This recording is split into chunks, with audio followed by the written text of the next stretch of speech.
Fala galera, tudo bem? Estou de volta com mais um vídeo, mais um conteúdo. No vídeo de hoje, eu quero resgatar um pouquinho do vídeo anterior. Eu falei no vídeo anterior, no final, que eu falaria sobre uma continuação. Quem não assistiu o vídeo, vou colocar o link na descrição, e aí dá uma olhadinha, clica lá e assiste. E depois assiste em outros tantos, enfim. Se inscreve, curte, compartilha, etc e tal.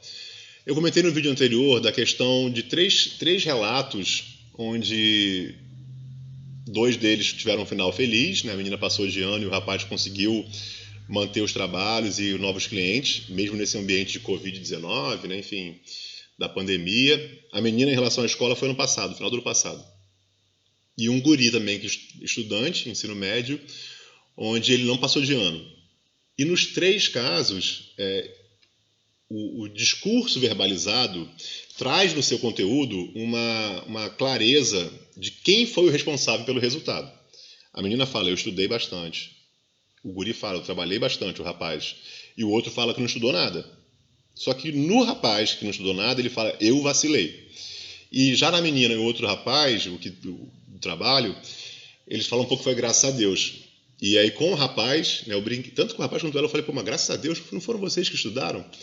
Não foi você que trabalhou? E eles, a menina falou, professor, é vício de linguagem. E aí o outro rapaz falou, às vezes sai, assim, é vício de linguagem. E a minha pergunta é, como é que você pode saber se é um vício de linguagem ou até onde esse vício de linguagem pode estar mascarando algo mais? E o que seria esse algo mais? Uma certa crença limitante. Infelizmente, nós vivemos em uma sociedade onde bater no peito e falar eu sou é mal visto. E eu entendo que possa ser mal visto por alguns, porque às vezes, dependendo da história, traz uma coisa meio de soberba, meio de arrogância. Só que por vezes é o relato da verdade. Né? E existe um certo incômodo, né, de algumas pessoas em ver no outro um discurso onde ele se vangloria. E aí onde eu quero chegar nesse vídeo aqui é que vocês comecem a refletir até onde as palavras que vocês utilizam, as expressões que vocês utilizam, pode mascarar mais do que aparenta. E aí tem a questão do locus de controle interno e externo. Nos três relatos, é claro o locus de controle interno. Eu estudei, eu trabalhei e eu não estudei. Né? O guri, a menina e o rapaz. E existe o locus de controle externo. Então, por exemplo, se fosse um locus de controle externo, o estudante poderia falar, a prova estava muito difícil. Ou a menina poderia dizer, foi sorte. Ou o rapaz poderia dizer que foi sorte. Só que não é o caso. Os três trazem no discurso o locus de controle interno. Ou seja, o resultado obtido é em função da influência das ações, das próprias ações. Beleza? Locus de controle interno, os resultados são reflexo das minhas ações. Só que o que eu fico meio inquieto, assim, é porque não é 100% assim, né? Existe um fator externo. Talvez a prova estivesse fácil e aí, ainda pelo fato da pessoa ter estudado, conseguiu. Talvez o rapaz tenha se esforçado bastante, mas talvez ele já tenha um nome no mercado que nem ele mesmo saiba, que tem uma representatividade enorme. Então, em todos os casos positivos, eu trago ali o mérito para eles. Só que eu acho interessante essa não apropriação da fala de dizer que eu fui lá e fiz, eu sou Flórida. Às vezes eu falava isso em sala, eu sou Flórida. E eu acho importante isso, tá? Porque nós vivemos uma cultura onde, mais uma vez, vangloriar-se dos seus feitos pode remeter a soberba, arrogância. E isso é uma possibilidade, mas não necessariamente é assim. E aí o convite, né, é para que vocês passem a observar até onde as palavras que vocês utilizam, as expressões que vocês utilizam, por vezes mascaram um mérito seu ou até uma deficiência sua. Foi azar, foi sorte, né, a questão do locus externo.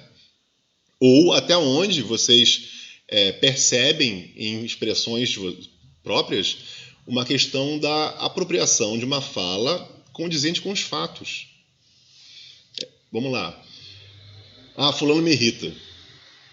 Fulano me irrita é uma fala onde o locus de controle, a irritação, está no outro. Só que tem pessoas que têm um comportamento de locus de controle interno, mas que falam isso algumas vezes. Eu costumo brincar com os meus filhos, refaz a frase.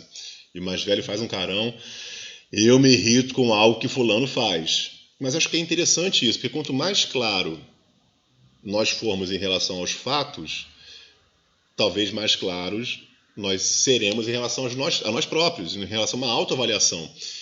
E é interessante, porque no vídeo anterior, uma colega que eu gosto bastante, ela falou, cara, no vídeo anterior tem uma questão da autorresponsabilidade.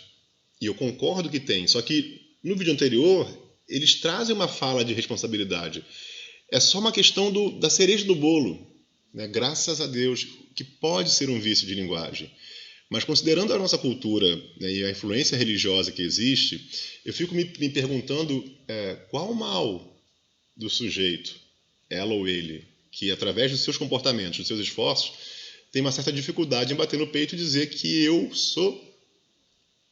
Então a ideia é um convite para que vocês passem a avaliar um pouco mais as falas de vocês e verificar até onde predicados, uma sentença por inteiro pode estar mascarando um pouquinho uma deficiência de comportamento ou uma questão de meritocracia.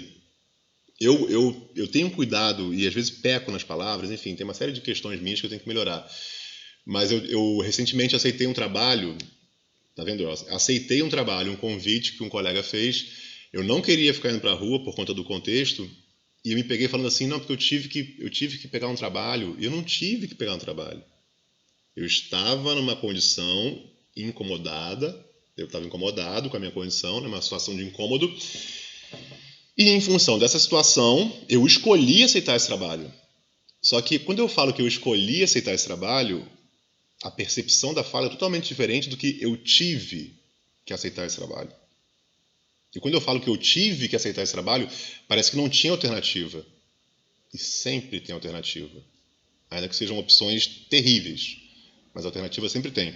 Então fecho o vídeo com esse convite. Passe a avaliar um pouco mais as falas, a própria fala, e procure observar até onde tem uma certa terceirização de responsabilidade, que pode vir nisso, fulano me irrita, né? As pessoas são assim, né? Uma generalização, você sempre faz isso para aspecto negativo, ou você toda hora faz isso para outro aspecto negativo. Procure observar um pouco mais as falas, ok?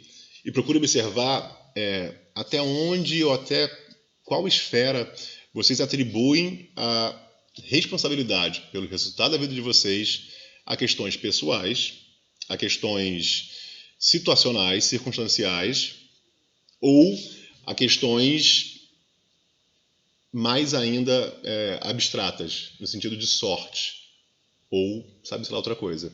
Espero que vocês tenham gostado do vídeo, espero que vocês compartilhem, comentem, tragam sugestões, elogios, críticas, comentários, e a gente se vê no próximo vídeo, beleza? Abraço apertado, um beijo gostoso. Se gostou, curte, se não gostou, não curte. Inscreva-se e a gente se vê em breve. Beijo, até já!